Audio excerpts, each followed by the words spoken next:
Bueno, buenos días. Para continuar con el curso, esta es la clase número 3. En un momento le voy a dar el paso a la licenciada Marita Recondo, quien les va a comentar algunas cosas, les va a preguntar acerca del curso, cómo van viendo la progresión del curso. Y hoy vamos a tener la posibilidad de escuchar y de ver 3 videos. Uno, la preparación psicológica del paciente y la familia a cargo del licenciado Santiago Raimondi, el licenciado en psicología y pertenece al Hospital de Niños Sor María Ludovica. La segunda charla será etapas del acondicionamiento, evaluación del paciente y o donante pretrasplante, a cargo de la doctora Soledad Cruzet. La doctora Soledad Cruzet es la jefa de la unidad de trasplante de médula ósea del Hospital El Cruce de Florencio Varela. Y por último, la obtención de células de médula ósea o de aféresis a cargo de la doctora Silvina Palumbo. La doctora Silvina Palumbo está a cargo del servicio de hemoterapia del Hospital Austral de la ciudad de Pilar. Lamentablemente creo, no sé si se va a poder subsanar, que el video que mandó la doctora Palumbo no tiene la voz, pero bueno, vamos a tratar de solucionarlo para que cuando suba su charla al aula virtual puedan verlo y puedan escucharlo. Hoy simplemente están solo las diapositivas, a menos que la doctora pueda contactarse con nosotros a último momento y podamos pasar la clase completa. Pero bueno, quiero en principio plantearles este problema y bueno, trataremos de que en futuras clases este problema se pueda resolver. Le doy paso entonces a la licenciada Marita Recondo, que está a cargo del curso, y bueno, los saludamos con unos buenos días. Adelante, Marita. Bueno, buenos días. ¿Cómo les va a todas? ¿Cómo andan? Digo todas porque están todas las chicas conectadas, caritas conocidas. ¿Cómo andan las chicas de la UTMO? Tanto tiempo que no las veo. ¿Todo bien? ¿Pueden abrir los micrófonos ahí? ¿Tienen acceso? ¿Pueden hablar? Escriban como quieran. Hola Gladys, buen día. ¿Cómo andan? ¿Todo bien? Solange, ¿querías decir algo? Quería preguntarles básicamente cómo van, cómo están yendo con el curso, cómo les resulta. Está bien que llevamos recién 2 semanas, recién la semana pasada se regularizó un poquito con el aula virtual. Pero bueno, es ahí donde tienen que ir a ver todas las clases, verlas de nuevo si es necesario, esa es la posibilidad que tienen para poder revisarlas, verlas, sacarse dudas de algunas cosas y por otro lado ir compartiendo, ¿no? En el foro del aula, ir, digamos, intercambiando, intercomunicándonos entre todos, ¿no? Para eso está el aula virtual. Por ahí ahora recién vamos a arrancar un poquito como más relajados con el tema del curso. Las primeras clases estuvieron un poco atrasadas, pero ya ahora creo que vamos a estar bien en orden y vamos a ir mandándoles todo y colgándole todo semanalmente, ¿no? Como tiene que ser. Después le vamos a poner alguna actividad en el curso, en el aula, como para que puedan intercambiar en el foro y hablar un poco de sus experiencias y demás, ¿sí? Así que bueno, ese también va a ser un lugar de intercambio. Es importante que entren al curso porque, digamos, al aula, porque el aula también es parte de la participación y de la presencialidad en el curso, ¿no? En aquellos que todavía no han podido entrar, lo que tienen que hacer es o comunicarse al correo, ¿sí? Por supuesto, por un lado, y por otro, bueno, yo les voy a estar mandando un mail de contacto para ver qué está sucediendo o por qué no han podido ingresar al aula, ¿no? Sería importante porque por ahí algunos tienen problemas para el ingreso. Así que bueno, aún no se encuentra habilitada la plataforma PEP, dicen acá, sí, sí, está habilitada. Tendrían que haber tenido en su correo electrónico ya la clave, les mandan un código para ingreso primero y después del código ustedes tienen que hacer su contraseña y poner una contraseña para entrar al aula. Así que, Gladys, esa es la respuesta, ¿sí? Si no lo recibiste, avísanos que vamos a ahí gestionar con los chicos de Cucaiba para que ellos te envíen y a ver si pudiste entrar o no. Ahí recién pude entrar, gracias, Mari. Ah, bueno, sí, por eso, ahí ellos les mandan todo para que ustedes puedan ingresar. Les digo porque yo también tuve que hacerlo y la forma de matricularnos al aula es esa. Bien, ¿alguna consulta querían hacer? ¿Algo que no les haya quedado claro? Yo grabé la semana pasada un videíto, pero no sé si por ahí le quedan algunas dudas o algo con respecto a cómo se va a ir haciendo el desarrollo del curso, ¿no? Dice Jorge, les han enviado un mail desde la plataforma, sí. Claro, exacto. Si no entran en el correo, puede ser que en el correo de spam les haya entrado, ¿no? Porque sale de la escuela de Floreal Ferrara, eso sí, no sale directamente de Cucay. Pero bueno, esa es la forma de ingresar al aula. Bien. ¿Alguien quiere hacer alguna pregunta? ¿Alguna otra consulta? Si quieren levantar la mano, ¿qué les está pareciendo el curso hasta ahora? ¿Decir algo? ¿Han podido ver todas las clases, chicas, chicos? Hola, buen día. Buen día, ¿cómo estás? Bien, Marita. Bien, Sí, nos parece fabuloso el curso para bueno, refrescarnos, para capacitarnos, para actualizarnos. Yo bien, realmente, personalmente, estoy muy contenta porque bueno, esto está bueno. buenísimo. Nosotros estamos contentos. Y por Bueno. suerte pudimos entrar a la plataforma, vimos las clases. Bueno, Así que aprovechen bueno, también que pueden verlas por YouTube, por ahí, porque ahí me estuvieron consultando otros colegas que querían ingresar, bueno, pero ya por aula no se puede porque se mandó la inscripción de todos, pero también me preguntaron de otras instituciones, no solamente las del Rossi, pero bueno, por YouTube, ahí yo ya les compartí el link para que puedan ingresar y ahí van a tener todas las clases, semanalmente los van subiendo las clases ahí y seguramente que las van a ver en diferido, por supuesto no en directo como ustedes, pero bueno, ustedes están inscriptos en el curso y por eso es importante la participación, ¿sí? Sí, creo que ahí está el enfoque, ¿no? Digamos, el enfoque de poder decir, bueno, actualizar un poco los contenidos, los conocimientos y por supuesto que hay un montón de cosas para hacer. Ahora la semana que viene, bueno, se habrán visto el programa, pero la que viene no, la otra ya arrancamos con algunas clases más concretas de cuidados de enfermería y cuestiones que tienen que ver relacionado directamente, ¿no? Estos son muy importantes para la base teórica, digamos, la base teórica de implementar cuidados, ¿no? Que tienen que ver con todos estos contenidos que estamos viendo ahora. Y después ya entraremos directamente con los cuidados de enfermería, que son los que también nos importa a todos, ¿no? Bueno, a ver si me dicen, buenos días, ¿dónde están las clases grabadas? No las puedo encontrar en el aula, Silvia, no sé, están en el aula, tenés que entrar al aula. Bueno, acá Jorge te está compartiendo el link, así que ahí fíjate que tenés que tener, te tiene que haber llegado al correo una contraseña y después tenés que matricularte, ¿sí? Sí, yo veo que hay solamente el 50% ha ingresado al aula, por eso la idea es esto, ¿no? Es decir, bueno, si no pueden ingresar, ¿qué es lo que está sucediendo? Y bueno, tienen el acceso, ¿no? Y ver cómo lo podemos solucionar. De esto se trata este encuentro también. Pero bueno, ahí ya estamos poniendo en contacto.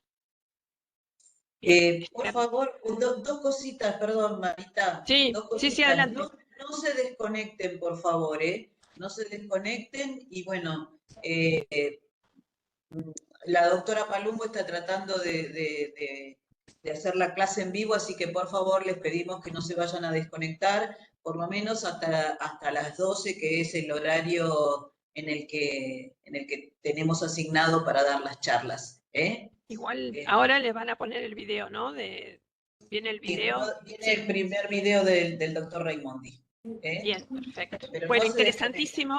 interesantísima esta clase porque tiene que ver con muchos aspectos que nosotros vemos a diario, ¿no? Como es esta preparación psicológica, ¿no? Del paciente y la familia que va, el paciente que va a estar sometido a trasplante y la familia que está acompañando, ¿no? Es decir, este es un enfoque importante para ver y siempre nos refresca algo, chicas, así que disfrutémoslo y vayamos con eso, ¿sí?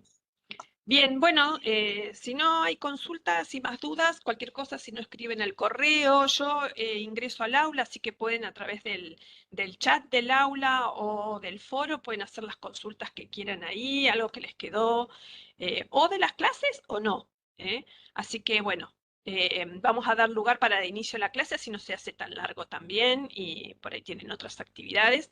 Y yo voy a quedar acá también como ustedes, silenciada y escuchando, así que nos seguimos viendo. ¿Eh? Hasta luego, chicas. Dejamos paso para Chao, que buen nos día para pongan todos. la clase. Buen día.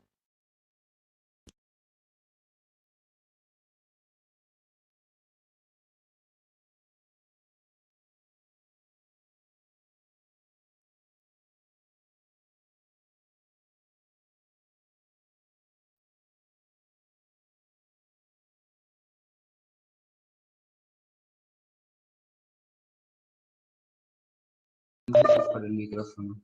Sí, me pareció, ¿no hay un micrófono por ahí? Eso. Especialista en clínica con niños y adolescentes y trabajo en el equipo de interconsulta del Servicio de Salud Mental. Buenos días a todas y a todos. En primer lugar, quiero agradecer la invitación que me hicieron a participar en este curso de capacitación de enfermería en trasplante de células progenitoras hematopoyéticas. Sí. Me llamo Santiago Raimondi, soy psicólogo, especialista en clínica con niños y adolescentes y trabajo en el equipo de interconsulta del Servicio de Salud Mental del Hospital Sor María Ludovica de La Plata. ¿Qué relación tengo con la unidad de trasplante del Hospital de Niños? Bueno, durante muchos años he recibido y aún recibo gran parte de las interconsultas del Servicio de Salud Mental que realizan las médicas de la unidad. Pero no tengo dedicación exclusiva a la unidad de trasplante. Al trabajar en el Servicio de Salud Mental, también recibo y me ocupo de las interconsultas de los otros servicios y atiendo a las distintas problemáticas de salud mental frecuentes en un hospital pediátrico de agudos de alta complejidad. Realizo esta aclaración porque la dedicación exclusiva permitiría otra inserción en la unidad de trasplante y además profundizar en las temáticas específicas, que son muchas y hay también mucha bibliografía al respecto para estudiar, valorar y revisar. Entonces, teniendo en cuenta esta particular inserción, acepté igualmente la invitación al curso para transmitir algunas cuestiones relativas a la preparación psicológica del paciente y su familia ante el trasplante de CPH. Cuestiones que voy a abordar desde mi experiencia en el hospital y que he querido agrupar en una serie de ideas para transmitirles hoy a ustedes. En un encuentro anterior, que pueden revisar en la página de YouTube de Pucaiba, la clase 7 del curso de capacitación en trasplante del año pasado, conversamos, entre otras cosas, de los síntomas psicopatológicos más frecuentes que suelen presentarse en los niños, niñas y adolescentes durante las distintas fases de un trasplante. Hoy abordaremos la preparación psicológica del paciente y su familia, preguntándonos si es posible, desde el equipo de salud, anticiparnos a la aparición u agudización de un padecimiento mental durante el tratamiento y qué medidas o acciones podríamos llevar adelante para evitar o bien reducir y acotar su incidencia. Para comenzar, a la unidad de trasplante del hospital llegan niños y adolescentes con enfermedades potencialmente mortales como leucemias, aplasias medulares, inmunodeficiencias severas, entre otras. Algunos vienen transitando la enfermedad y el tratamiento de hace tiempo, otros son de reciente diagnóstico. En ambos casos, la indicación del trasplante suele ser vivida por el niño, niña o adolescente y su familia como una oportunidad de curación, pero también como un evento disruptivo. Un evento disruptivo en tanto causa una profunda conmoción en todas las esferas importantes de la vida, en la medida en que el trasplante implica un tratamiento complejo, con riesgo de vida y con posibles secuelas. Ahora bien, no todo evento disruptivo acarrea por sí consecuencias psicopatológicas. Consecuencias a mediano y a largo plazo van a depender de si el evento adquiere o no carácter traumático, es decir, van a depender del hecho, pero en combinación con el modo en que las personas que lo vivencian responden a la situación. Quiero decir, existen procesos psicológicos capaces de morigerar los efectos inmediatos del impacto y lograr una adaptación activa que no ocasione daños duraderos. La idea de hoy es centrarnos en ellos. El equipo de salud de una unidad de trasplante tiene que favorecer, en la medida de sus posibilidades, la puesta en marcha y la realización de dichos procesos psicológicos que preparan al paciente y su familia ante el trasplante SPH. Comenzaremos entonces ocupándonos del paciente pediátrico, luego seguiremos con los padres y finalmente nos detendremos también en los hermanos. Con posterioridad diremos algunas palabras cuando el paciente es adulto. Una vez que el paciente pediátrico llega a la unidad de trasplante, la primera tarea psicológica que se le plantea es la de asimilar una cantidad de cambios que se van a suscitar en él y en su entorno como consecuencia del tratamiento de la enfermedad. ¿Cuáles son esos cambios?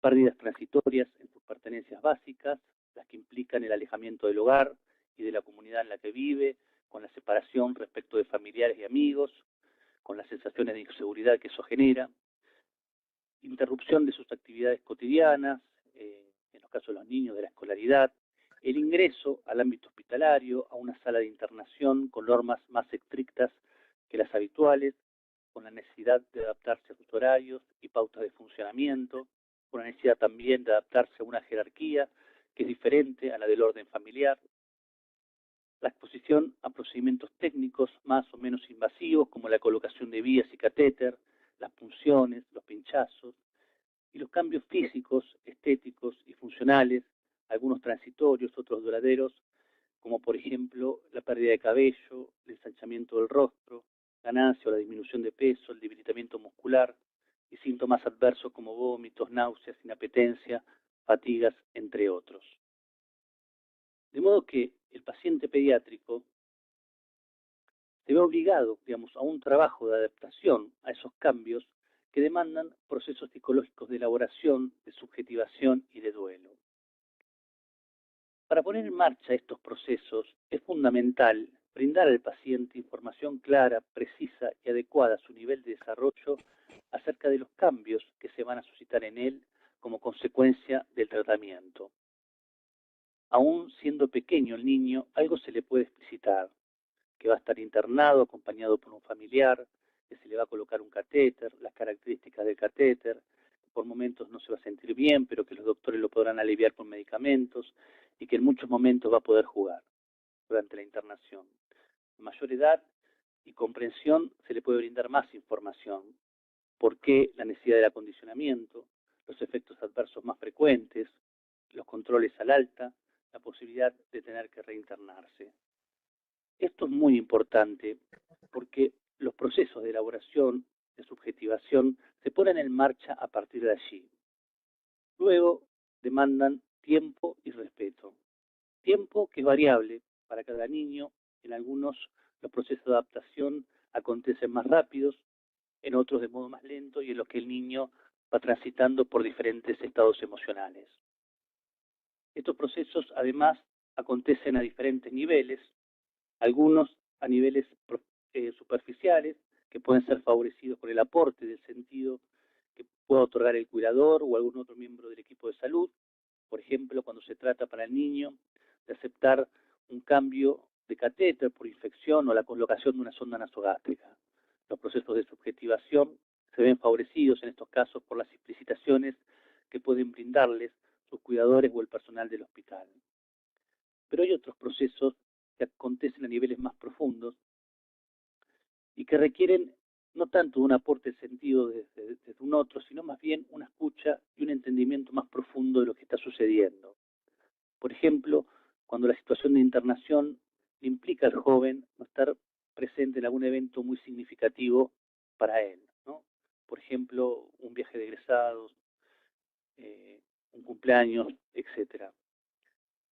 Acá los procesos de subjetivación no nos favorece tanto el aporte de sentido que se le puede aportar desde el otro, sino más bien la situación requiere de una escucha atenta y un acompañamiento cuidadoso que favorezca, por un lado, la aceptación de la pérdida y al mismo tiempo una elaboración personal de nuevos caminos a recorrer a partir del tratamiento a realizar. En el marco de los cuidados psicosociales que brinda el equipo de salud, la función del psicólogo es la de acompañar el trabajo de elaboración y subjetivación del niño, de modo de permitir y favorecer el compromiso activo con el tratamiento de la enfermedad.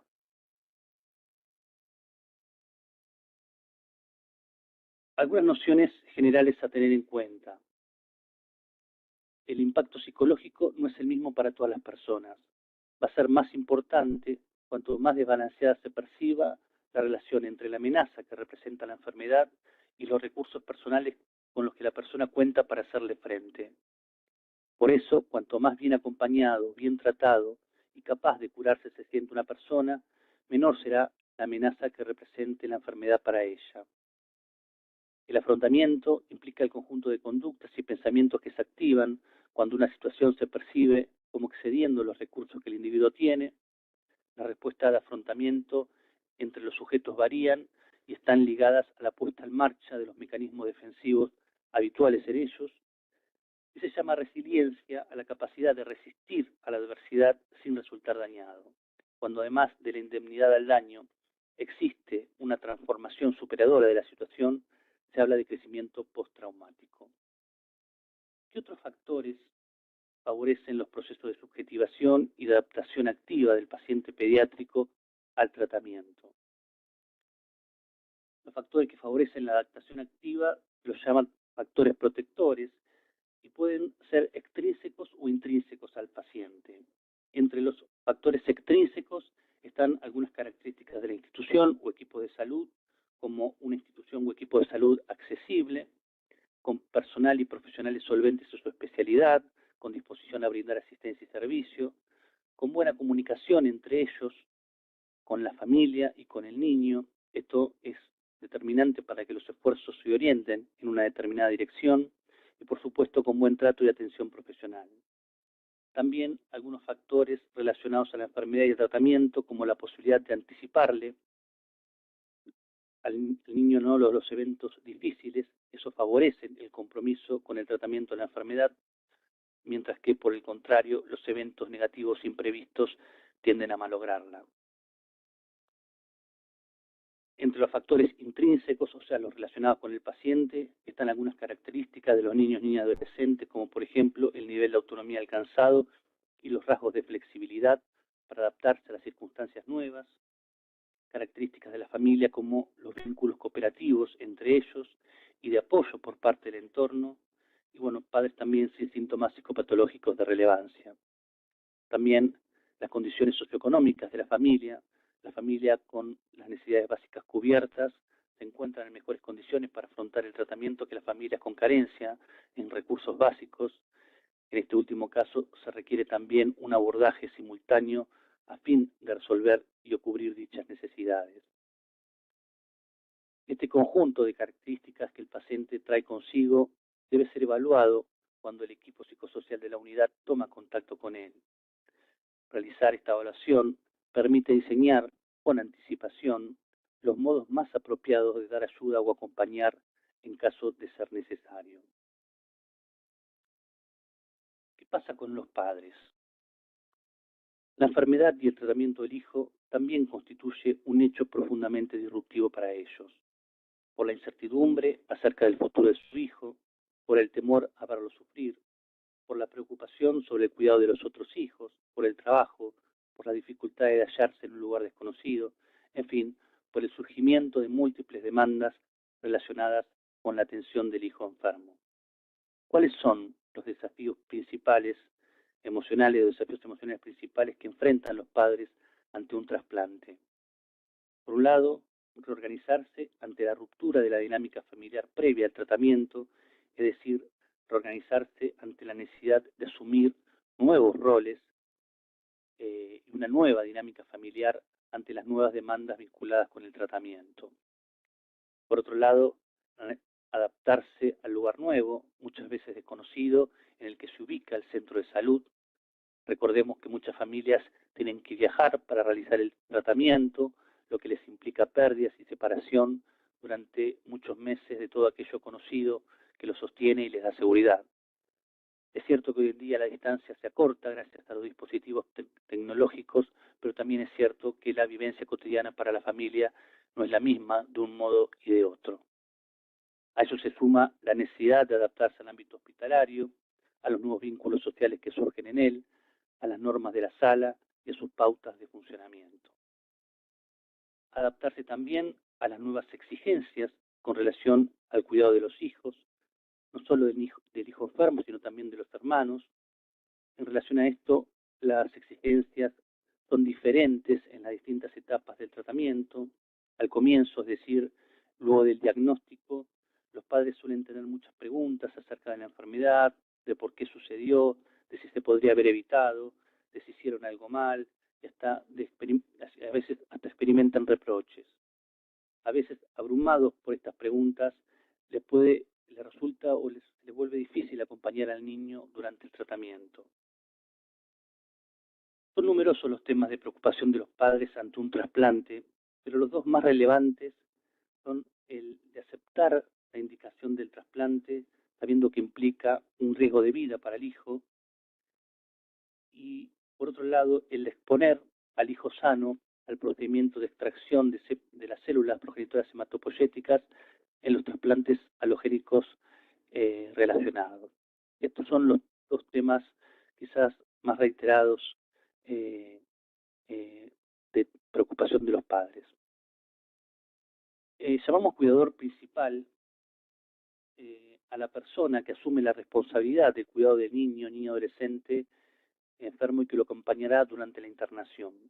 El cuidador principal asume y realiza una serie de tareas, entre las que se encuentran ayudar en el cuidado personal, en la alimentación y en el aseo del niño, realizar actividades de promoción de cuidados, como la creación de hábitos saludables, realizar actividades de prevención, como la evitación de situaciones de riesgo, atender a cuestiones relativas a la enfermedad, detectar, como por ejemplo detectar signos de alarma para dar aviso a las enfermeras o a los médicos, y a veces en algunos casos también administrar medicación y acompañamiento, y realiza por supuesto el acompañamiento y el sostén afectivo del niño.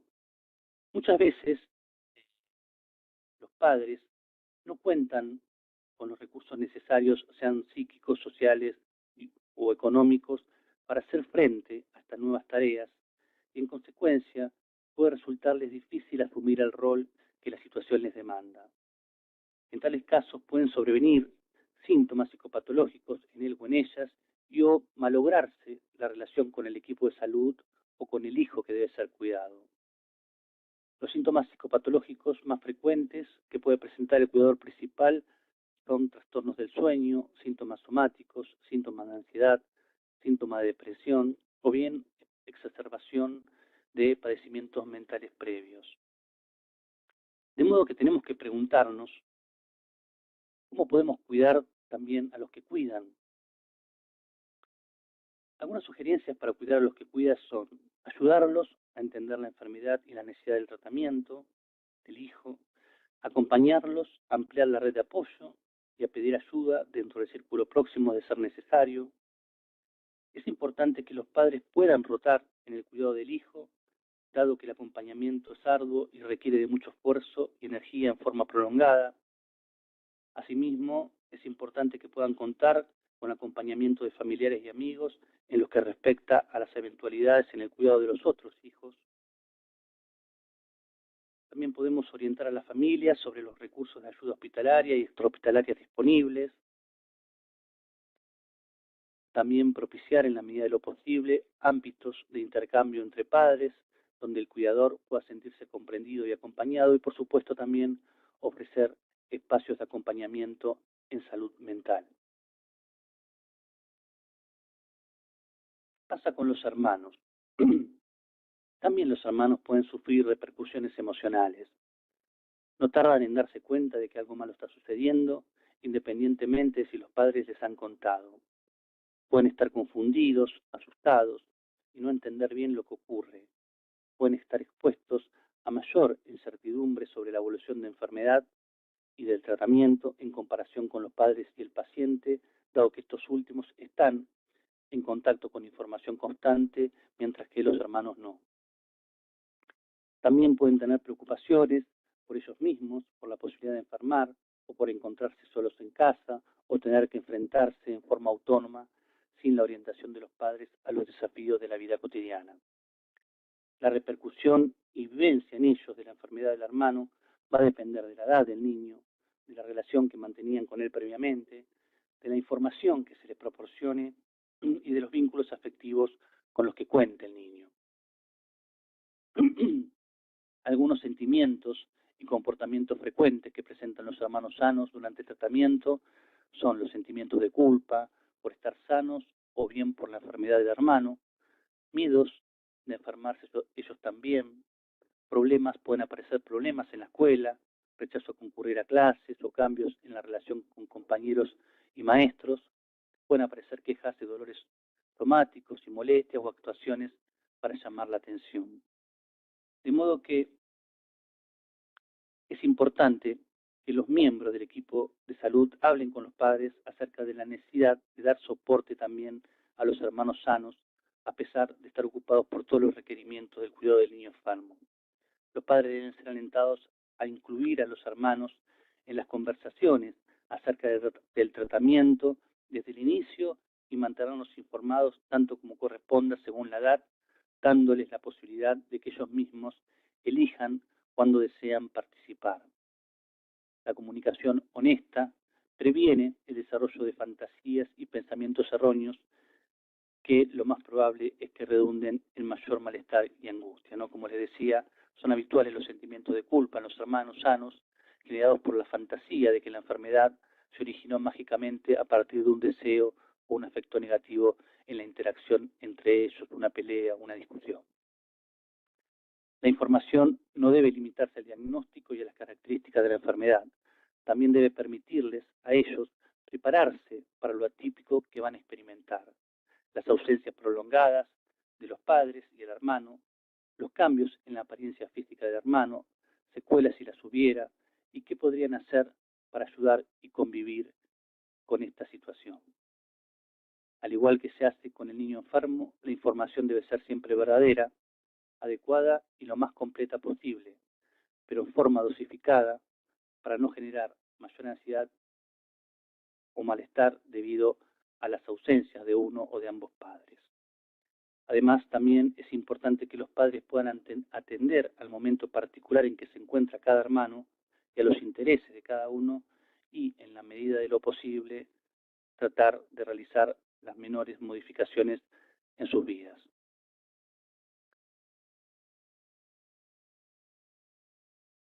Específicamente, ante un trasplante, cuando se estudia a los hermanos que podrían ser donantes, se le debe explicar o explicitar las razones para hacerlo. En las conversaciones con ellos es importante tener en cuenta los miedos de ser elegidos como donantes, los miedos también de no ser elegido, así como también es muy importante estar atento a los sentimientos de culpa en el hermano donante si el trasplante no resulta exitoso. Es muy importante también permitir a los hermanos entrar en el proceso de tomar la decisión acerca de si desean o no donar la médula. Debe compartir con los hermanos información completa y honesta a lo largo de todo el proceso de trasplante, tanto cuando sea exitoso como cuando no lo sea. Y si el hermano no puede ser donante, es importante que se clarifiquen y se expliciten las razones con él. A continuación, quería compartir con ustedes unos dibujos realizados por donantes pediátricos. El primero es de Tiago, de 5 años. Tenía síntomas de ansiedad de separación de sus padres antes de llegar y concurrir al hospital. La doctora le explica a Tiago el procedimiento de extracción de las células, durante el cual le anticipa que no podrá estar en ese momento con sus padres. Posteriormente, él conmigo realiza este dibujo. Abajo se ve que está en el quirófano, que él está en el quirófano con la doctora. Adelante hay una puerta y detrás están los padres con la hermana que lo esperan, ¿no? En otro lugar. Es decir, asimila que no van a estar con él los padres durante el procedimiento. Pero fíjense el recurso que se inventa. A él, en el quirófano, lo acompaña un superhéroe. Julián, de 8 años, tenía síntomas fóbicos a las agujas. La doctora le explica, ¿no?, el procedimiento de extracción en el quirófano y él realiza este dibujo conmigo en el que se ve la aguja en un tamaño considerable que se corresponde, bueno, con el temor que le genera, pero al mismo tiempo asimila e inscribe que durante el procedimiento él estará dormido, lo que le permite aceptar el procedimiento sin temor. No sé si ven ahí, hay unos signos, ¿no?, de que el niño que está dormido. Bueno, luego tengo otro dibujo de él, pero bueno, ese es un dibujo en el que está su madre y su hermana en la habitación internada en el hospital.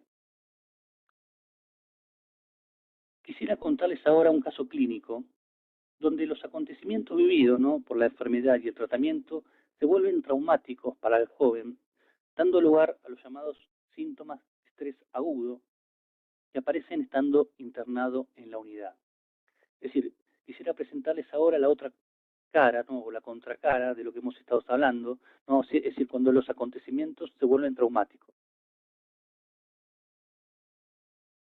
Nosotros conocemos al joven de 13 años por solicitud de interconsulta de una médica de la unidad. El joven había realizado un trasplante halogénico de CPH con donante no relacionado. Al momento de la interconsulta se encontraba internado en el día 8 post-trasplante con signos clínicos de la enfermedad del injerto contrahuésped. A sus 11 años le habían diagnosticado leucemia linfoblástica aguda de alto riesgo.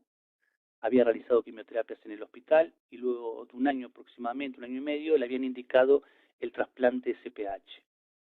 La médica se encontraba tratando las complicaciones posteriores al trasplante cuando el paciente comenzó a presentar unos síntomas por los que nos consultó. El joven se encontraba ansioso, por las noches no podía dormir, cerraba los ojos sin poder descansar y finalmente, si dormía, tenía sueños traumáticos y pesadillas recurrentes. Ante la solicitud de interconsulta, inicialmente concurrimos con una psiquiatra y se indicó un psicofármaco para favorecer el descanso nocturno. Por su estado clínico no pudimos realizar la entrevista con él en ese momento. Acompañamos a la madre, que se encontraba con muchas dificultades para sostener afectivamente al hijo, abrumada por las preocupaciones en torno a las complicaciones médicas y además por su otro hijo de 3 años que había quedado al cuidado de un familiar que exponía al niño a situaciones de riesgo. Se organizó una rotación en el cuidado del joven con una tía para favorecer la salida transitoria de la madre. Se sostuvo la prescripción del psicofármaco durante la internación hasta que el cuadro médico clínico logró estabilizarse y Owen fue dado de alta. Luego de la internación, el joven concurrió al consultorio de salud mental de modo ambulatorio. Manifestó en efecto que tenía pesadillas recurrentes en las que revivía lo pasado durante el tratamiento de la enfermedad.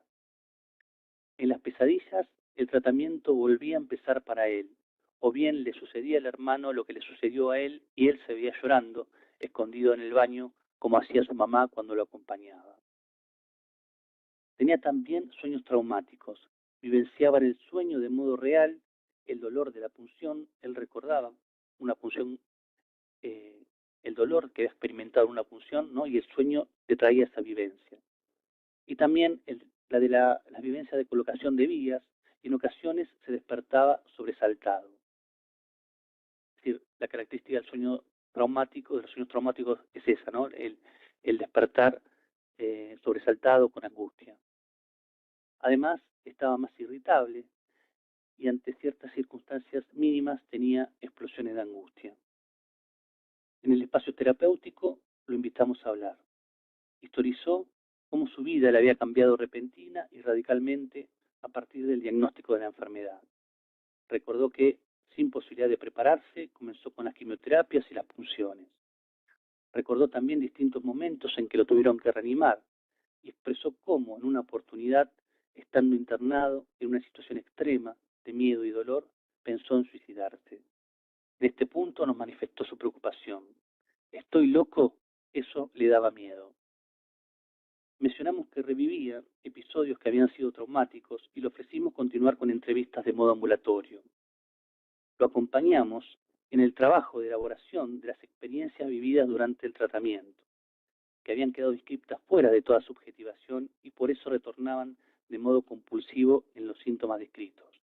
Y lo acompañamos también en la construcción de nuevos proyectos de vida que justamente le permitía el trasplante que había realizado, y poco a poco los sueños traumáticos y las pesadillas desaparecieron. Tiempo después retomó su escolaridad presencial, que había sido interrumpida durante 3 años con el comienzo del tratamiento, y nos reunimos en esa ocasión con el equipo de orientación escolar para realizar la readecuación del plan curricular, y tiempo después ya lo dejamos de ver.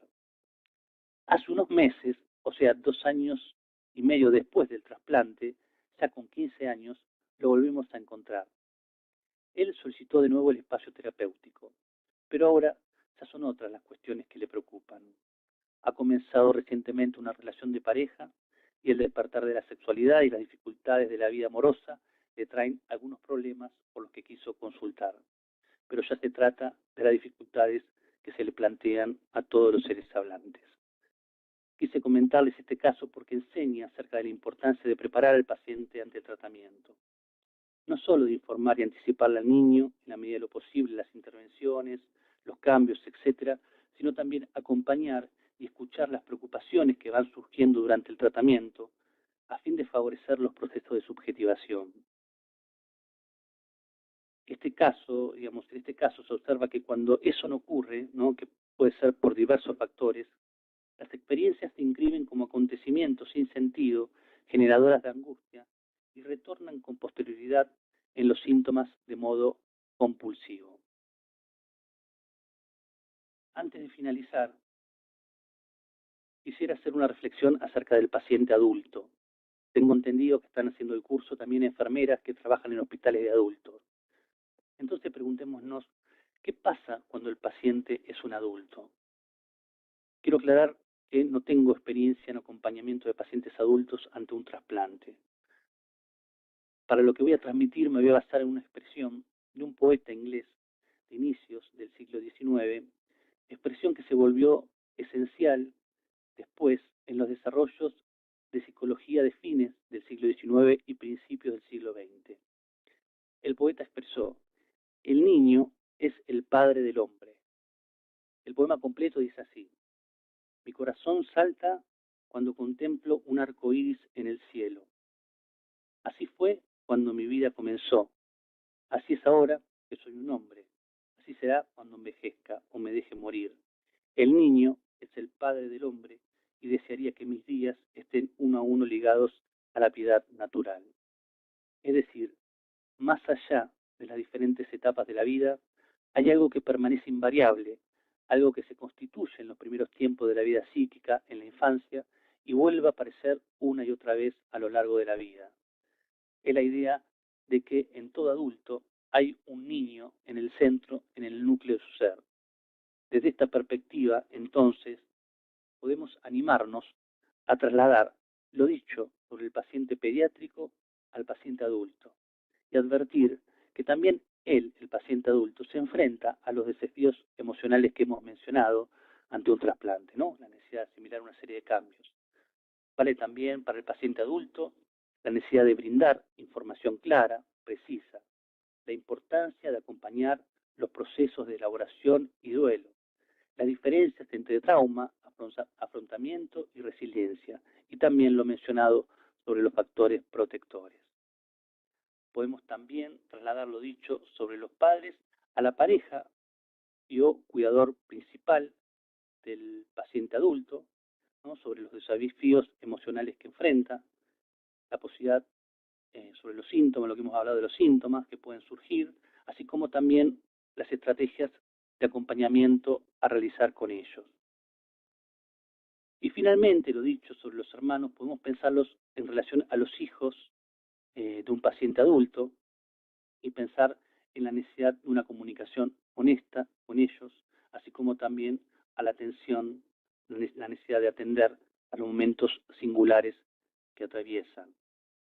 Seguramente habrá algunas cuestiones específicas cuando se aborda el paciente adulto, pero no hay que olvidar que siempre, en cada caso que se aborda, sea niño, adolescente, adulto o adulto mayor, hay y habrá cuestiones específicas que impiden aplicar en automático estas ideas y que requieren de nuestra parte un trabajo artesanal para conocer y adaptarnos a la situación nueva que nos trae cada paciente.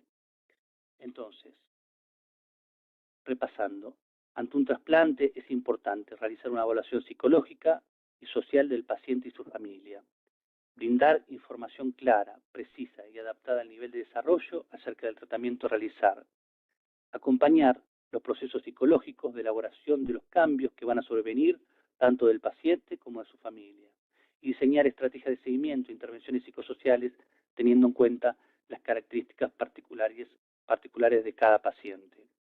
Para concluir, las necesidades del paciente y su familia que atraviesan un trasplante no se agotan en sus aspectos biológicos. El equipo tratante debe también contemplar los aspectos psicosociales que hemos mencionado. Es posible entonces desarrollar acciones tendientes a evitar o bien disminuir o reducir la incidencia de padecimientos en salud mental. No hay salud sin salud mental. Es nuestra responsabilidad diseñar modelos de atención que protejan y promuevan la salud mental tanto del paciente, de su familia, como también del equipo tratante. Creo que tengo todavía un poquito de tiempo y quisiera decirles en relación a este punto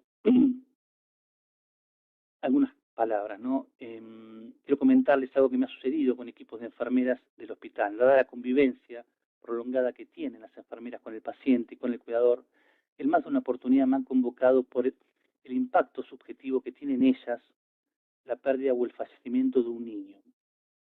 Por eso les mencionaba en la conclusión la importancia también de cuidar la salud mental de los trabajadores del hospital. Quisiera que sepan que también acá hay recomendaciones específicas para los cuidados en la salud mental de los trabajadores, así como también estrategias de acompañamiento. Esto, por supuesto, ya es otro tema y creo que lo van a abordar en este curso en un próximo encuentro.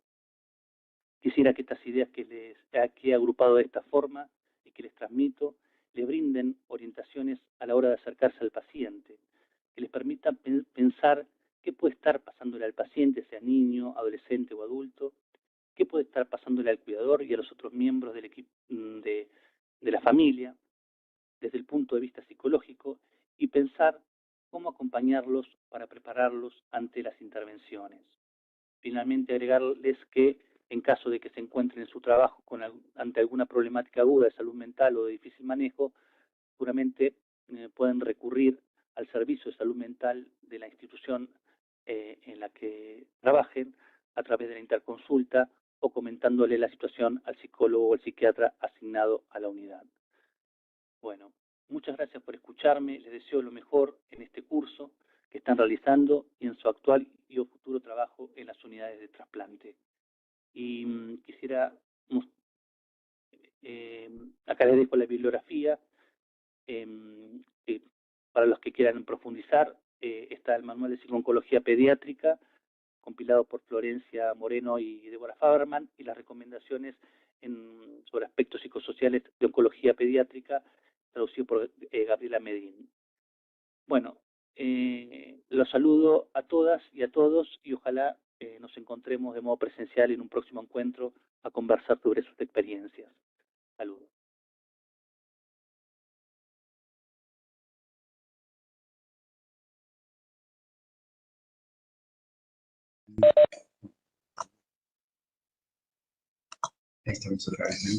Bueno, espero que hayan disfrutado tanto como yo de la charla del licenciado Raimondi, que tomó aspectos que muchas veces los médicos que estamos asistiendo a las unidades olvidamos, pero bueno, es importante tenerlos muy, muy en cuenta porque, bueno, el ser humano es un todo. Así que Adelante, vamos a proseguir ahora con la charla de la doctora Soledad Cruzet, etapas de acondicionamiento, evaluación del paciente y o donante pretrasplante.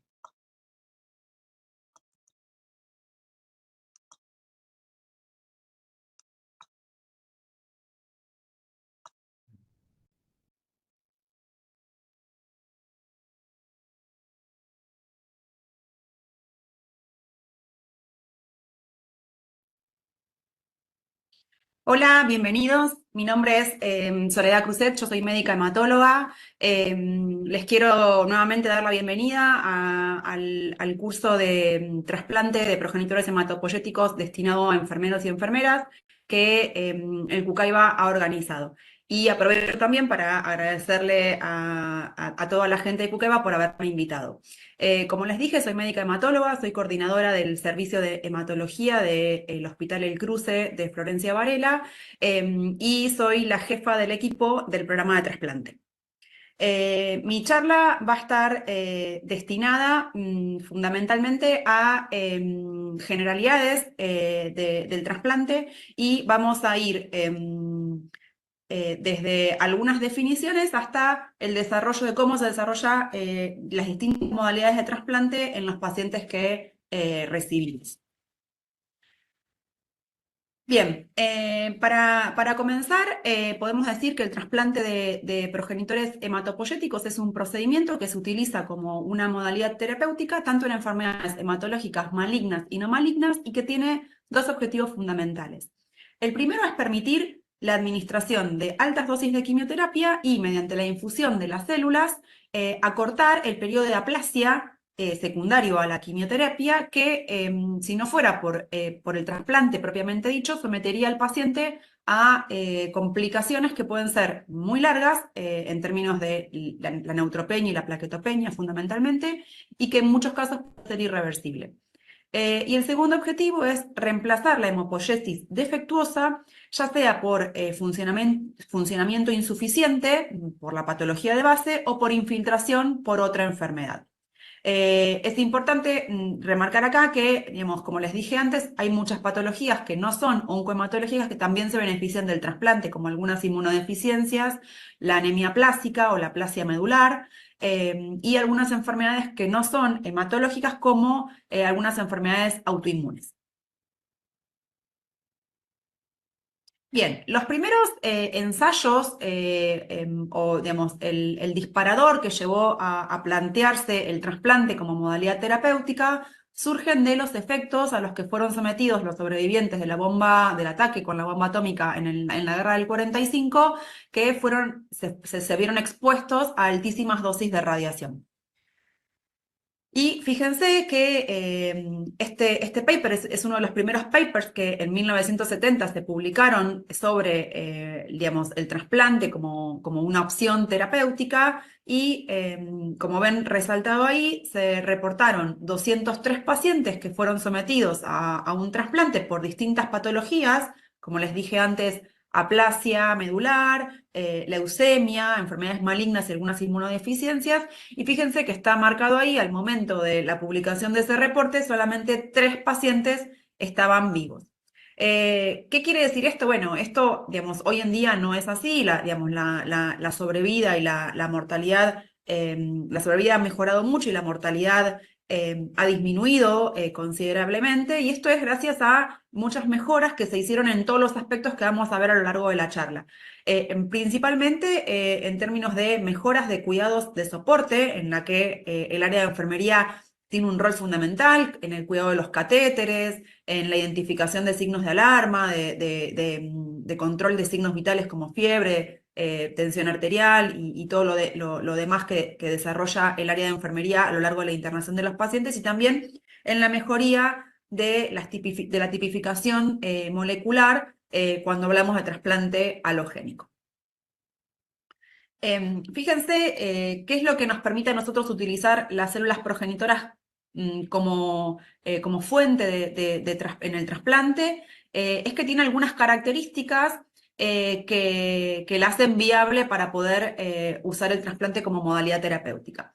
Es una célula inmortal, es decir, digamos, no muere, básicamente. Tiene la capacidad de poder trasplantarse, en eso, en el trasplante alogénico y también en el autólogo, permite que nosotros podamos movilizar esas células, sacarlas de su nicho normal, sostenerlas de alguna manera y después volver a infundirlas al paciente. Tienen la capacidad de poder diferenciarse en otros linajes celulares, tanto hemopoyéticos como no hemopoyéticos, cuando la célula, la stem cell, es pluripotente. Tiene capacidad de replicarse a sí misma y podemos identificarla con un marcador de membrana que se puede identificar mediante inmunofenotipo o citometría de flujo, que es el CD34.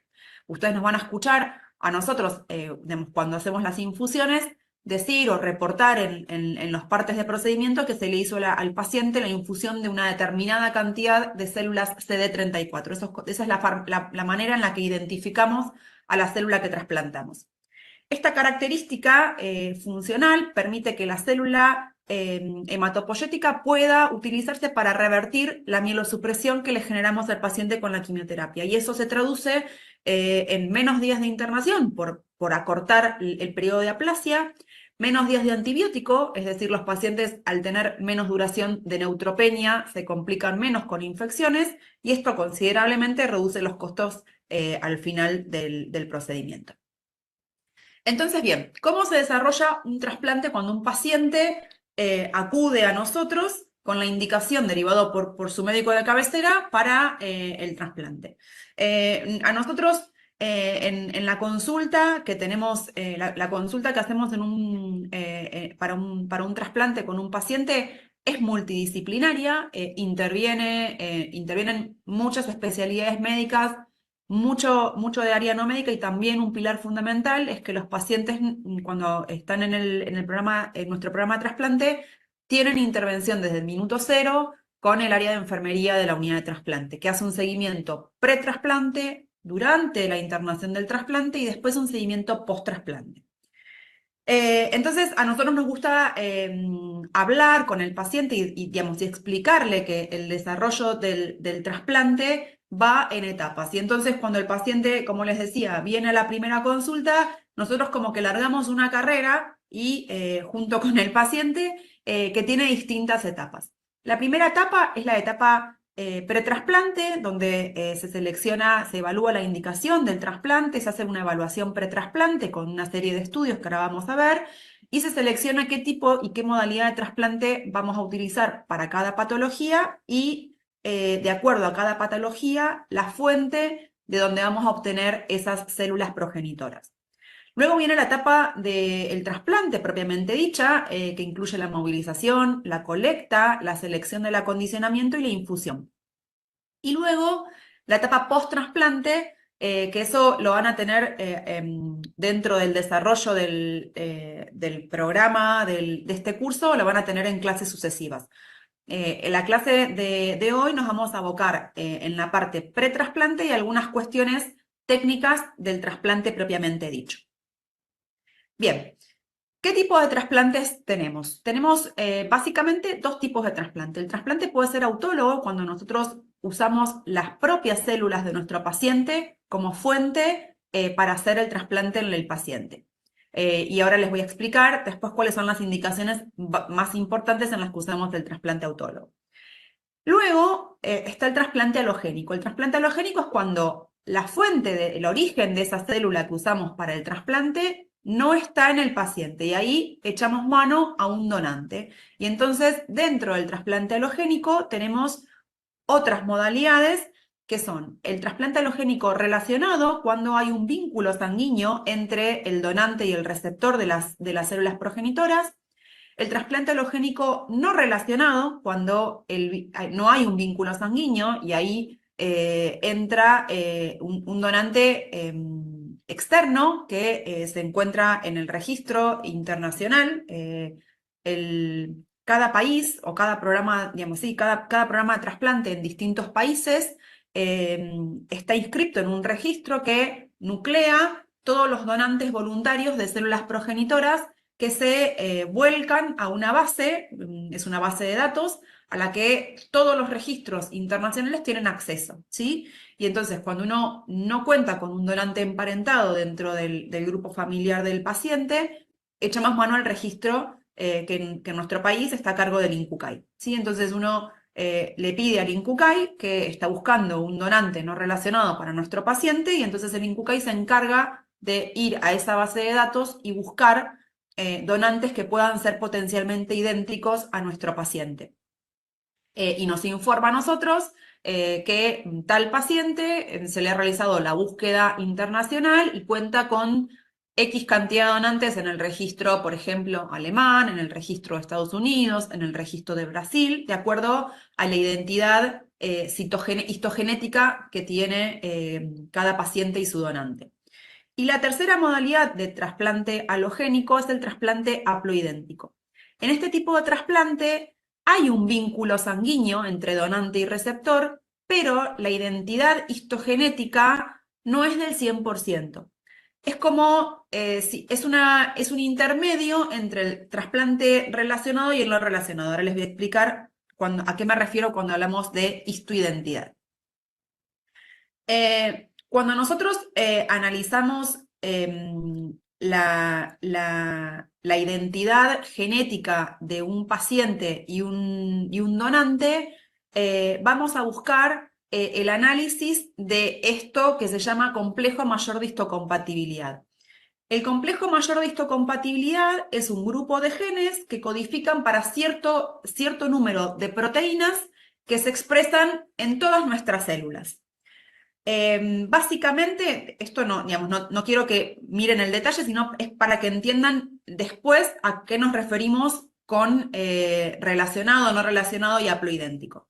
Estas 6 proteínas, ¿sí?, tienen una característica muy importante, y es que son polimórficas, es decir, existen una infinidad de distintas proteínas que varían en cada uno de nosotros y son codominantes. Quiere decir que recibimos un gen de nuestra mamá y un gen de nuestro papá, ¿sí? Entonces, imagínense que la posibilidad de combinación de esas distintas proteínas entre las personas es infinita, ¿sí?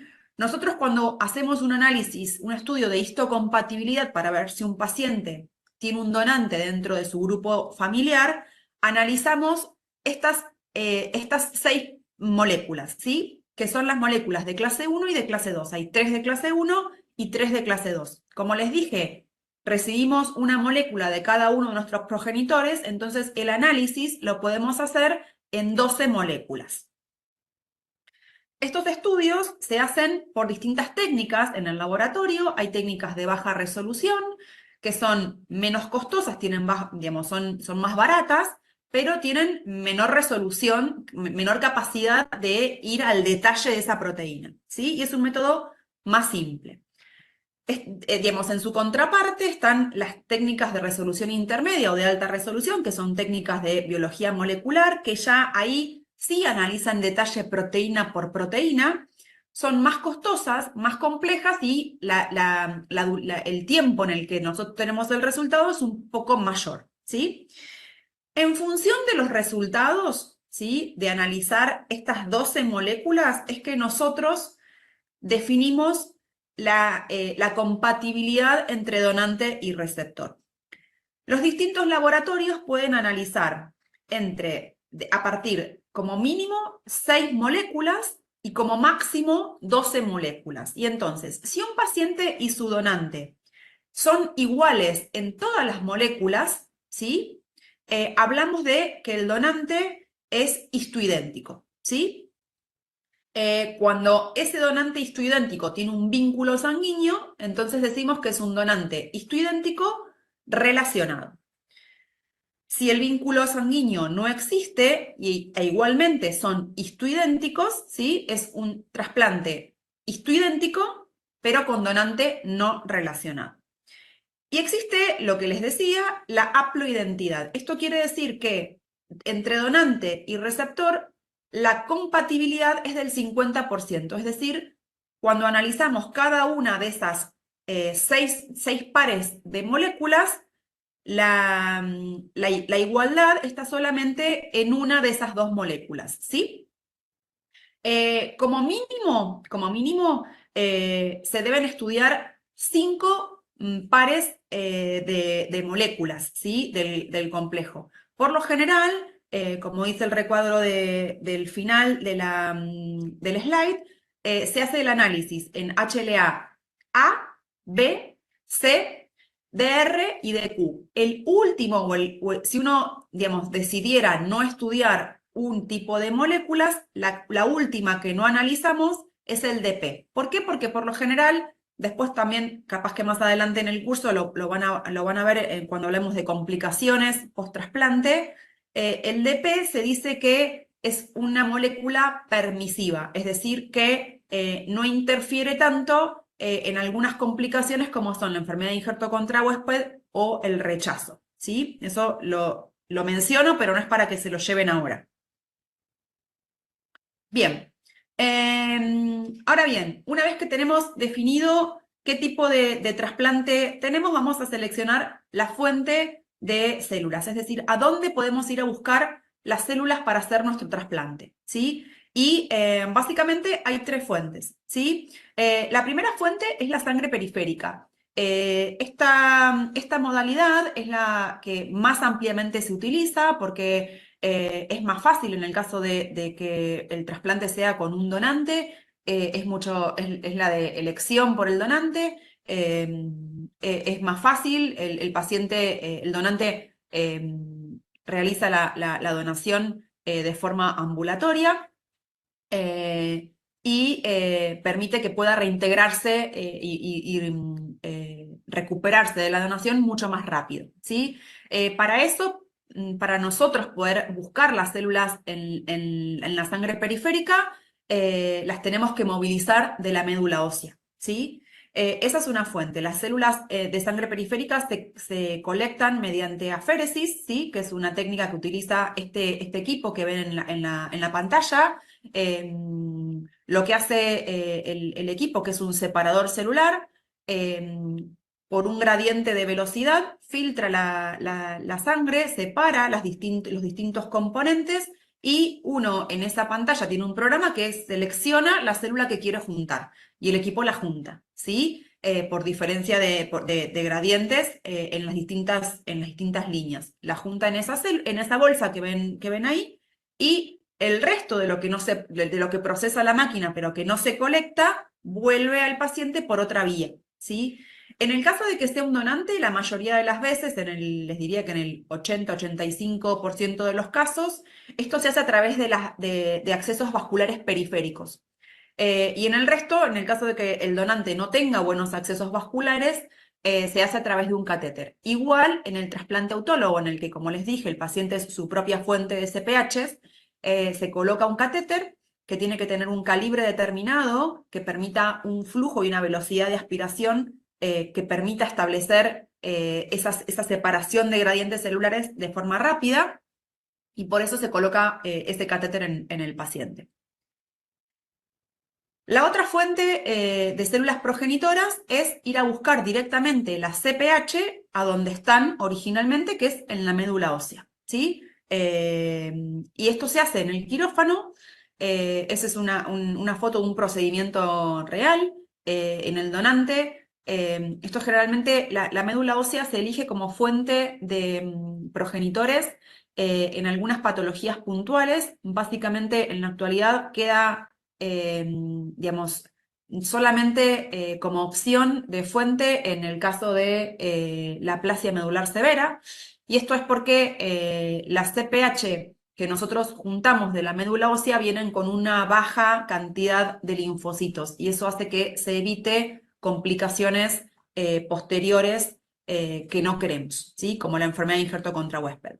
En el quirófano lo que se hace es, se hacen múltiples punciones en la cresta ilíaca, se obtiene médula ósea, ¿sí? Y ese producto mismo en el quirófano se filtra para sacar, para retener elementos como detritos celulares, restos de piel, esquirlas óseas y glóbulos de grasa o coágulos de sangre, y que nos quedemos solamente con lo que nos interesa, que son las células progenitoras. Y luego de eso, una vez que se filtra, se lleva ese producto a procesar. que eso puede tener distintos destinos, ¿sí? O se infunden directamente al paciente o se criopreservan. Y por último, que ya está casi en desuso, esto, digamos, en población adulta, que es lo que nosotros hacemos en nuestro centro, casi no se utiliza, es obtener células progenitoras hematopoyéticas de la sangre del cordón umbilical. Esto antes, digamos, la sangre del cordón era algo que se descartaba luego del nacimiento de un bebé.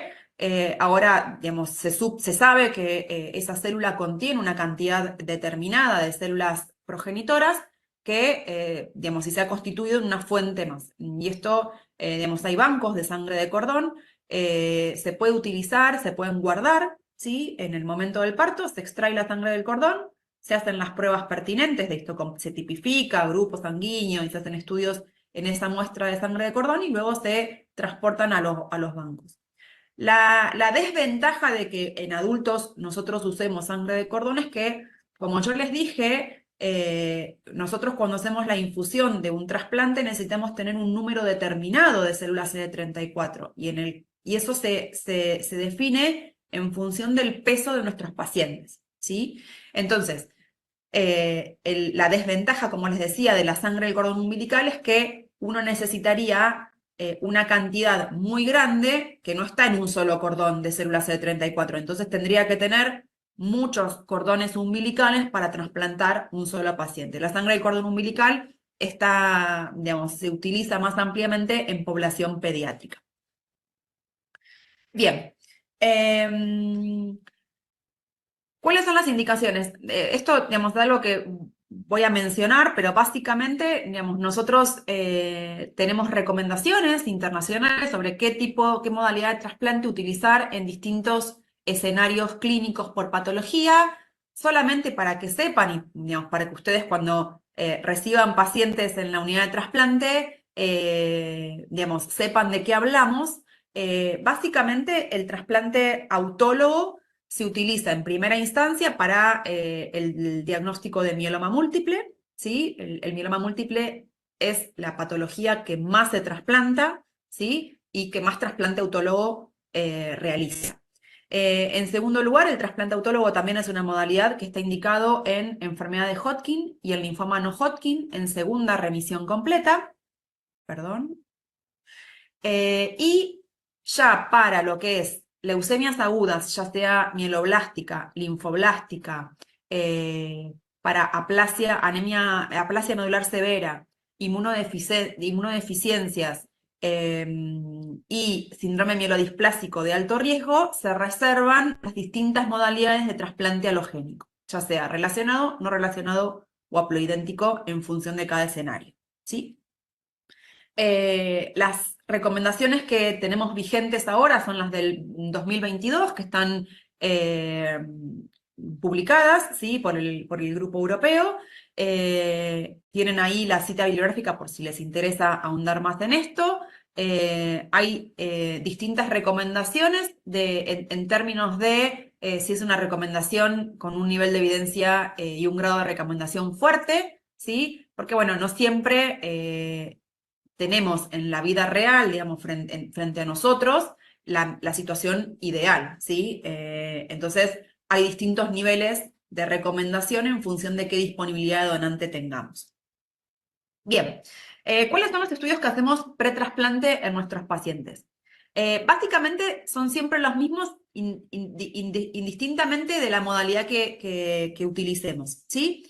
Todos nuestros pacientes realizan serologías, ¿sí? Se hacen serologías básicamente para enfermedades transmisibles por transfusión, ¿sí? La infusión de la CPH es una transfusión, ¿sí? Entonces se hace la analítica de la misma manera, ¿sí? HIV, HTLV, hepatitis A, B y C, Epstein-Barr, todo el grupo de virus herpes se analiza, sarampión, toxoplasmosis, Chagas, Hutleson e hidatidosis.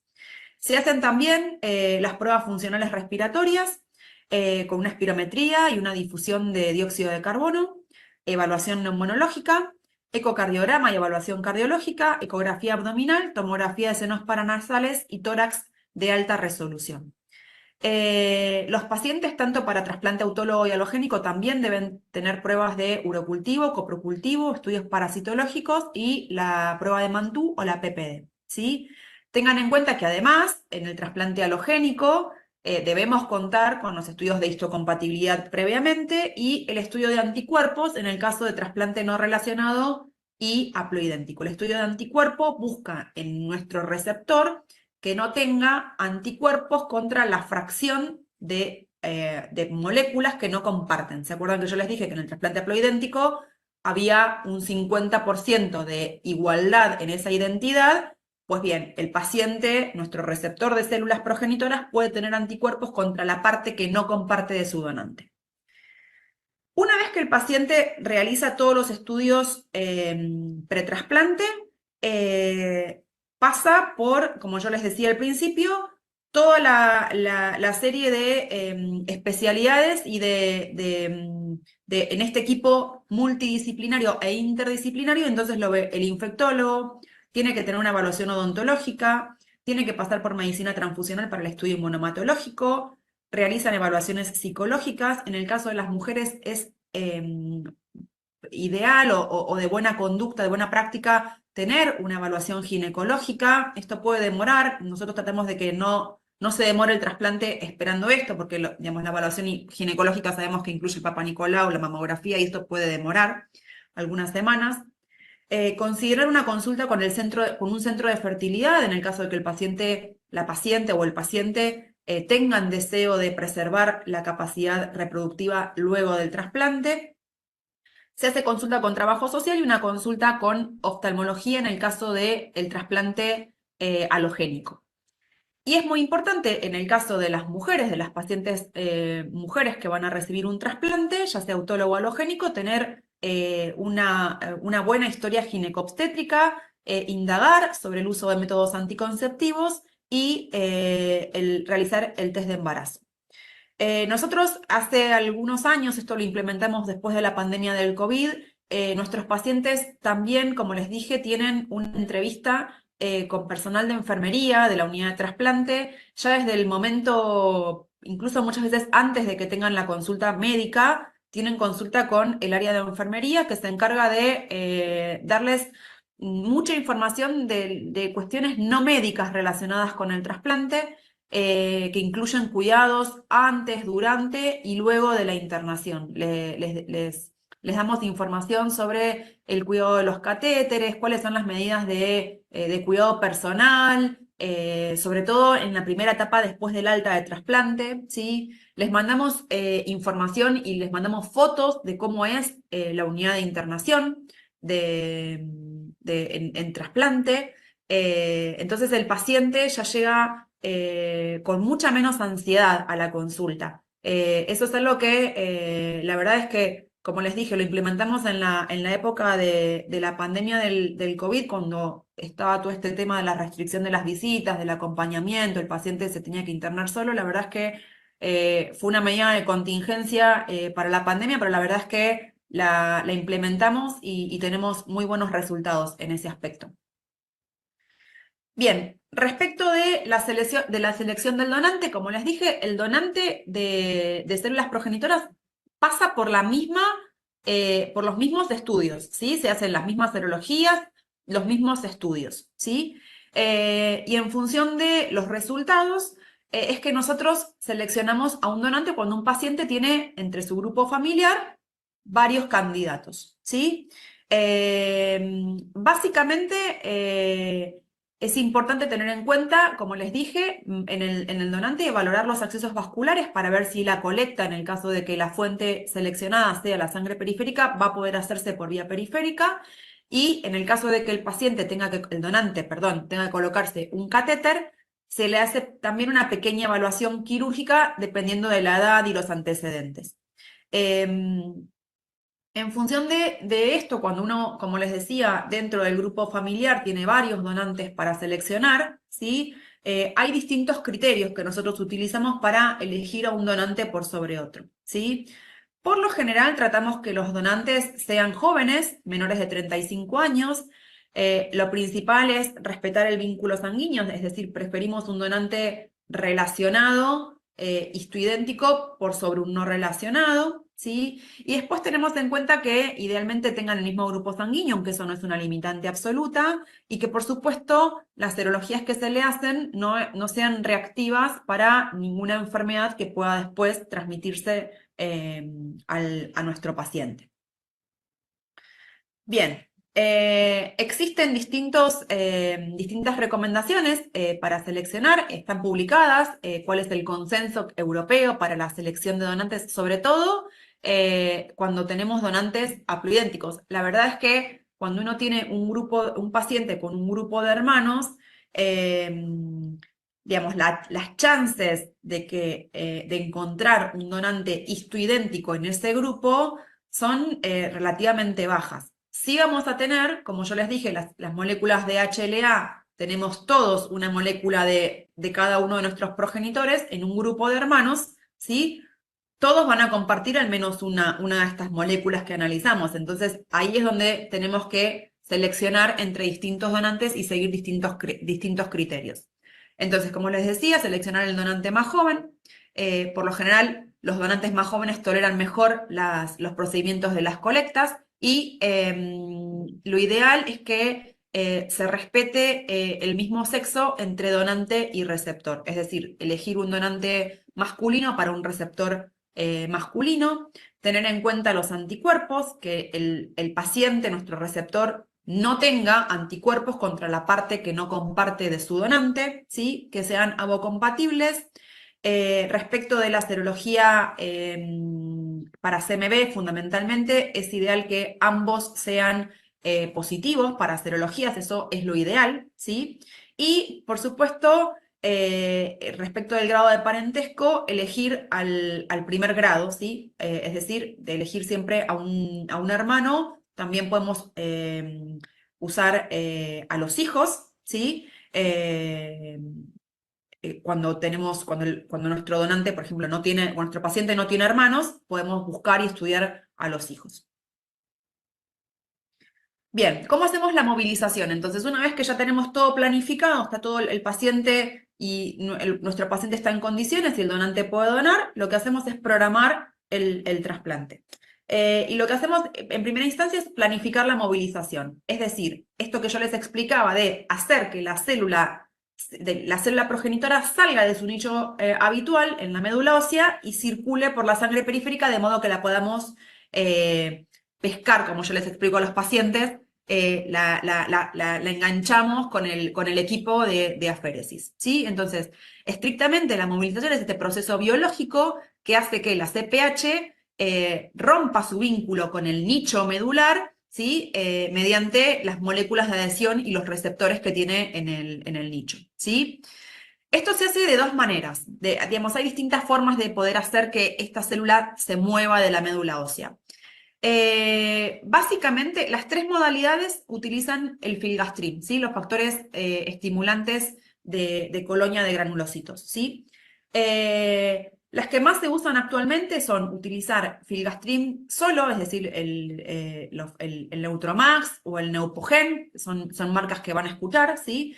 Con o sin plerixafor. Antes, además, también se podía utilizar quimioterapia como forma de movilizar a nuestros pacientes, pero esto ya casi, digamos, nosotros no lo usamos en nuestro programa, es decir, someter al paciente a una quimioterapia y colectarlo después de que se recupera de esa quimioterapia. Eso ya no lo utilizamos, porque el paciente tiene mayor toxicidad, requiere una internación y además el día de la colecta no es predecible.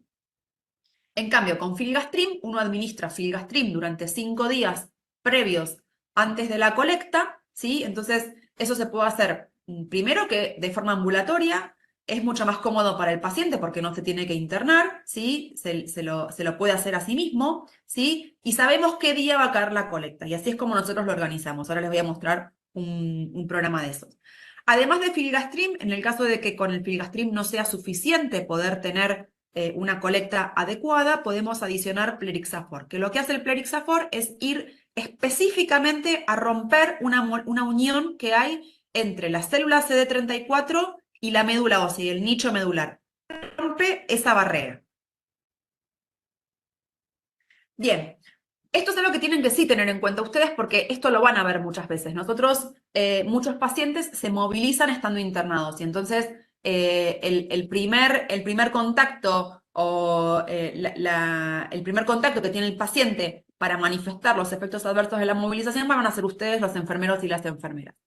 Tener en cuenta que el filgastrim, por lo general, es un medicamento que se tolera muy bien, pero que para movilizar CPH nosotros lo usamos en una dosis mayor a la que habitualmente se usa para recuperación de neutropenia, ¿sí? Y entonces hay que estar atentos porque sí puede suceder que tengan efectos adversos de los más frecuentes, como febrícula, mialgias, artralgias, dolorosios, cefalea. Es un síndrome parecido, nosotros les explicamos a los pacientes que es como si fueran un síndrome gripal. Es bastante frecuente, sí, el dolorosio, sobre todo a nivel de la columna y en las caderas. Esos los vemos casi siempre en nuestros pacientes y en nuestros donantes. Después, si bien están descritos como frecuentes, nosotros no los vemos tan seguido la plaquetopenia, la esplenomegalia y la inflamación en el sitio de inyección. Si uno instruye bien al paciente y al donante sobre cómo aplicarse el filgastrim, la inflamación en el sitio de inyección no es un problema. Y como poco frecuentes, el síndrome de Sweet, el síndrome de Sweet es como una reacción alérgica severa, la astenia prolongada, es decir, más allá de los días de movilización, la fatiga y el insomnio son infrecuentes y nosotros no los vemos casi nunca. Respecto al Plerixafor, sí es frecuente que tenga inflamación en el sitio de la inyección, se da de forma subcutánea también, como el filgastrim, y puede tener toxicidad gastrointestinal. Sí es frecuente que veamos dolor epigástrico, náuseas y vómitos. Bien.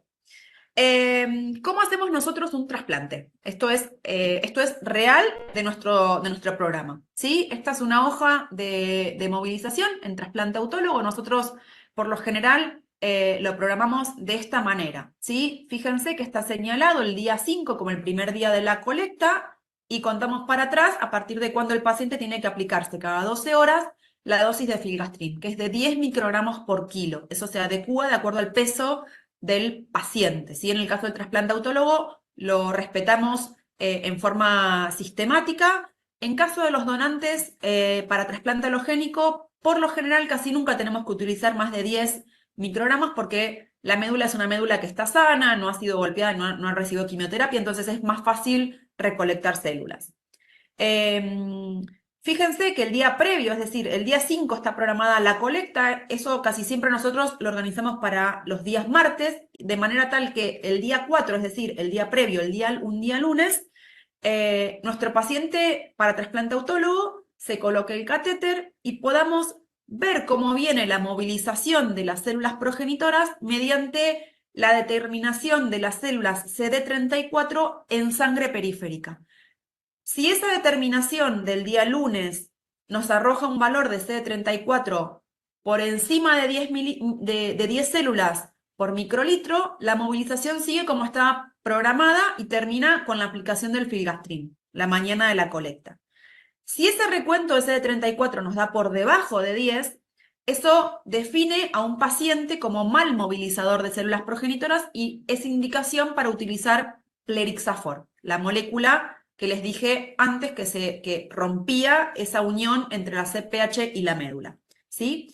Esta es la forma en la que nosotros utilizamos el Plerixafor. Hay algunos programas en otros países que con distintos criterios usan Plerixafor a ciegas, digamos, sin tener en cuenta este recuento. Nosotros lo hacemos así porque el Plerixafor es un medicamento sumamente costoso.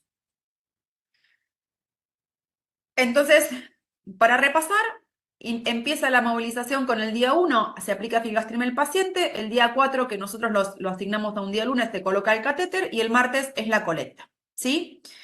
Luego de la colecta, que puede ser en un solo día o en 2 días, una vez que nosotros terminamos de procesar la CPH, se hace un recuento de células progenitoras y si es suficiente para asegurarnos a nosotros una buena recuperación de trasplante, ese producto, en el caso de los mielomas, se conserva a temperatura de heladera y se infunde al día siguiente. Y en el caso de los del resto de las patologías para trasplante autólogo se criopreserva, es decir, se mezclan esas células progenitoras con una sustancia crioprotectora que le permite a la célula sobrevivir mientras nuestro paciente recibe la quimioterapia. Ahora después más adelante está el resumen de todo este proceso que espero nos esté resultando muy engorroso. Bien, finaliza entonces la colecta con la criopreservación de nuestro producto.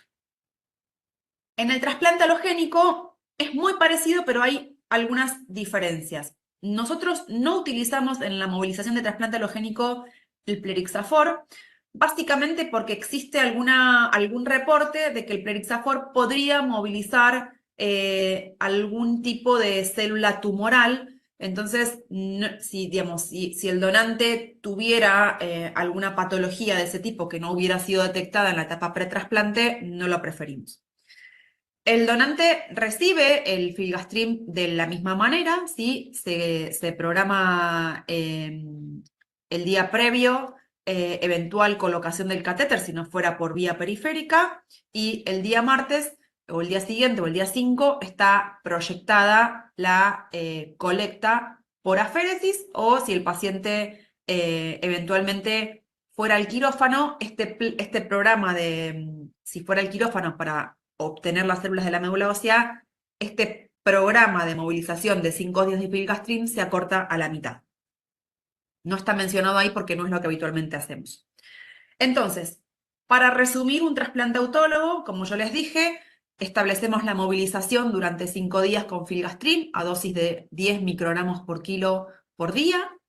Durante 5 días se realiza la aféresis previa colocación de un catéter central, luego la criopreservación, y una vez que el paciente termina la colecta, se le infunde la quimioterapia de acondicionamiento y luego, el día del trasplante, se procede a descongelar esas células, ¿sí? Las células que están criopreservadas se descongelan en un baño térmico a 37 grados, de forma progresiva, no se descongelan todas las células al mismo tiempo y se van infundiendo el día del trasplante por el catéter por el que salieron y juntamos las células. En el trasplante alogénico, la única diferencia es que esta movilización se separa hacia el donante y la movilización de la CPH en el donante se hace en forma simultánea mientras el paciente está recibiendo el acondicionamiento. La diferencia acá también es que las células que se obtienen en la colecta no se preservan por regla general. Hay algunas circunstancias en las que sí se hace, pero por regla general no las criopreservamos, y el día de la colecta coincide en el día en el que el paciente está descansando después de que finalizó el régimen de acondicionamiento y se infunden por un mismo catéter central. Bien, ¿a qué nos referimos rápidamente con un régimen de acondicionamiento? El régimen de acondicionamiento digamos, es un esquema de quimioterapia y que puede incluir o no radioterapia, que tiene distintos componentes y que tiene distinta dosificación y que busca básicamente eliminar las células tumorales que hayan quedado previo al trasplante de la patología por la cual estamos trasplantando a nuestro paciente y en algunos casos también generar un espacio físico, es decir, para que el paciente pueda recibir las células nuevas que vienen en el trasplante, ¿sí? Y otro de los objetivos que percibe el acondicionamiento es generar una inmunosupresión tal que evite, en el caso del trasplante alogénico, algunas complicaciones post-trasplante, como el rechazo de esas células que vienen y la enfermedad de injerto contra huésped, que como les dije ya, creo que esta es la tercera vez que los digo, lo van a tener en otra parte del curso. Bien. La quimioterapia de acondicionamiento son distintas drogas en distintas dosis, ¿sí? Esas son las que más frecuentemente se utilizan en distinta combinación. Para el mieloma múltiple utilizamos melfalán. Para todo lo que es leucemias mieloblásticas agudas y mielodisplasias utilizamos busulfán y fludarabina. Para trasplantes autólogos utilizamos combinaciones de carmustina, puede también utilizarse la tiotepa, el etopósido, la ciclofosfamida y la mitosantrona, y para patología de leucemia linfoblástica aguda, utilizamos ciclofosfamida en combinación con TBI. ¿Cómo elegimos qué esquema hacer para cada paciente? Bueno, eso se evalúa en la etapa pretrasplante, teniendo en cuenta algunos factores del paciente como la edad, cuál es la enfermedad, el diagnóstico, en qué situación está la enfermedad de remisión y teniendo en cuenta las comorbilidades. Hay que tener en cuenta que los regímenes de acondicionamiento son quimioterapia y la radioterapia en conjunto generan un efecto tóxico profundo y sostenido, ¿sí? Entonces hay que elegir muy bien qué esquema cada paciente puede llegar a tolerar. Por lo general, cuanto más joven es nuestro paciente, más tóxico es el esquema que elegimos, porque, digamos, por lo general los pacientes más jóvenes toleran mejor la toxicidad que les generamos con la quimioterapia, ¿sí? Y en función de la dosificación y la combinación de los esquemas de quimioterapia, es que los regímenes de acondicionamiento se dividen en no ablativos, en de intensidad reducida y en regímenes de ablación completa o mieloablativos completos. Esto está determinado básicamente por qué tan profunda es la citopenia que se genera con la quimioterapia, ¿sí? Y qué tan alta es la necesidad de utilizar el trasplante para revertir esa citopenia. Bien, y ya para terminar, tener en cuenta cuáles son la toxicidad que comúnmente van a ver ustedes y vamos a tener que manejar respecto de la quimioterapia. Básicamente, todos los citostáticos generan toxicidad gastrointestinal manifestada por náuseas, vómitos, mucositis de la cavidad oral. La mucositis es una inflamación de toda la mucosa oral que tiene distintos grados, ¿sí? Y que puede ser desde muy leve hasta severa e impedir cualquier ingesta y poner en reposo oral completo el tubo digestivo, ¿sí? Otro efecto adverso que por suerte no es muy frecuente, pero sí es muy grave, es la enfermedad veno-oclusiva o el síndrome de obstrucción sinusoidal. Esto es una enfermedad en la que se genera una inflamación a nivel hepático y el paciente evoluciona con falla multiorgánica. La sobrecarga de volumen, tengan en cuenta que muchas de las drogas requieren, por una cuestión de farmacocinética y estabilidad, estar preparadas en mucho volumen de líquido que el paciente recibe a veces en 4 horas, puede recibir una infusión de 6 litros, eso genera una sobrecarga indefectible de volumen y eso hay que tenerlo en cuenta, hay que manejar muy bien los balances, los ingresos, los egresos, ¿sí? Ver si el paciente, controlar el peso del paciente, y en función de cómo es ese balance hidroelectrolítico, echar mano de diuréticos, ¿sí? En el caso de que los pacientes reciban ciclofosfamida, pueden tener cistitis hemorrágica, ¿sí? Es una complicación que viene asociada a la cistitis, a la infusión de ciclofosfamida, a la infusión de ciclofosfamida, que se previene mediante la administración de mesna, que lo que hace es proteger el urotelio de la vejiga y evitar la cistitis. La alopecia, que es reversible, ¿sí? Y también el busulfán y el etopósido, la citarabina y la radioterapia, la TBI, pueden generar rash e hiperpigmentación, que también es reversible. Y un efecto, como les dije en la evaluación pretrasplante, que el paciente tiene que hacer consulta con un centro de fertilidad, bueno, el impacto a nivel de la capacidad reproductiva de nuestros pacientes. Hay también recomendaciones internacionales sobre cómo es el manejo de la infertilidad en la etapa posterior, post-trasplante, en el caso de que el paciente tuviera la necesidad o el deseo de recuperar su capacidad reproductiva. Creo que con esto termino. Espero, bueno, ese es nuestro hospital, está en constante cambio, espero que hayan disfrutado de la clase. Cualquier consulta que tengan para hacerme, creo que está el foro del curso, y bueno, a disposición y sean bienvenidos a visitar nuestro hospital cuando gusten. Muchas gracias.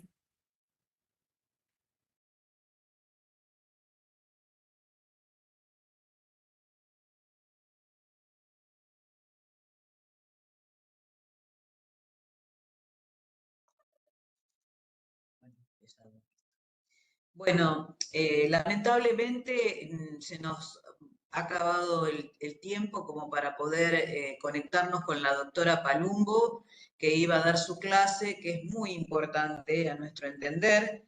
Ella iba a hablar sobre la obtención de las células de médula ósea y de sangre periférica. Un poco fue tocado por la doctora recién, Soledad Cruzet, pero bueno, vamos a subirles transitoriamente el PowerPoint de la doctora Palumbo y cuando podamos incorporar su clase a alguno de los otros días de las charlas previstas, trataremos de subirla completa con el audio para que, bueno, siempre la explicación es mucho más importante que la diapositiva en sí misma.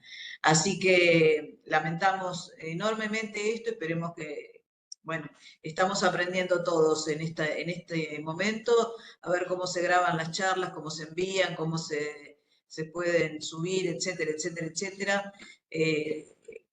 Lamento que haya ocurrido esto y esperemos que no siga ocurriendo. Y bueno, nos despedimos ya. Les dejo la posibilidad a Marita que la salude y cualquier duda estamos a disposición. Bueno, gracias. Bueno, nos despedimos y bueno, nos estamos viendo o comunicándonos por el aula, ¿sí? El próximo miércoles. Saludos a todas. Nos vemos.